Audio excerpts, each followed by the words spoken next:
With social networks, those stories get out. She works harder than most people twice her age. Diane Tran is a high school honor student taking advanced placement courses and college classes. She's also working 2 jobs to support her brother and sister. But that didn't impress a judge who threw her in jail for missing school.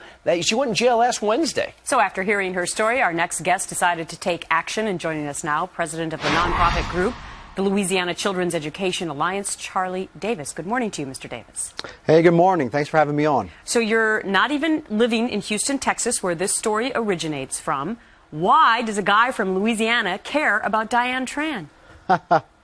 Well, I think not just one guy in Louisiana cares, but people all over the country. You know, at last count, we've had donations from 47 states and I think 13 foreign countries. And so, you know, I think this story of a student who's obviously working so hard and is being taken advantage of by the systems just touches your heartstrings, and you know, it affects a lot of people. What's your impression of this judge that put this woman, this young girl, in jail rather than fully understand her circumstances to her missing some days of school?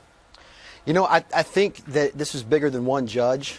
I think Diane, unfortunately, is at the center of 2 failed systems in America, our public education system and our judicial system. And I think she is maybe a textbook example of what's wrong with some of these systems. So what I was arguing earlier in the show, Charlie, was that this is part of our PC society right now, where you just put one statement or rule and apply it to everyone and then give no exceptions. Is that the way you see it? Exactly. You know, we saw this article in the Drudge Report Friday afternoon, and we immediately went to work on this project. And I think that when you read about Diane's story, you have an honor student who is doing the best that she can under really trying circumstances. And so, you know, systems aren't designed to take care of individuals. You know, that's what we have in our country. We have individuals and families and churches and communities, you know, not these large systems who try to have cookie-cutter programs that end up hurting the people they're trying to help. And meanwhile, she does not want to do interviews. She wants to focus on her finals. Here's what the judge said specifically in handing out this verdict. He says, if you let one run loose, what are you going to do with the rest of them? Let them go too? He just didn't even take the time, in my estimation, to understand the circumstances. But so far, you've raised $50,000 in 3 days, and then $70,000 one day later is the total. What would you like to see her do with the money? Our goal is to give it to Diane. We hope she'll use it for her and her family, maybe for her college education.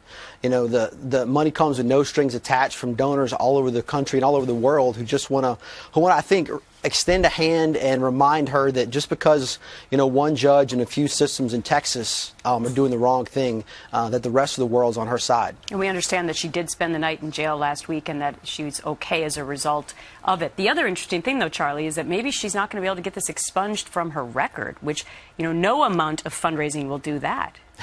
You're right. You know, that's been a hot topic on our Facebook Help Diane Tran site is, you know, what's on her record when she files for a job or a college degree? Does she have to check yes to the question that she's been in prison? So, you know, that's the next project. All right, Charlie, we got to go, but tell us real quick where to donate, all our viewers. You got it. Go to helpdianetran.com. All right, that's Diane, T-R-A-N. And we'll link it to Fox and Friends as well. Charlie, thanks for bringing us up to speed on this story. Charlie Davis. Thanks for having me.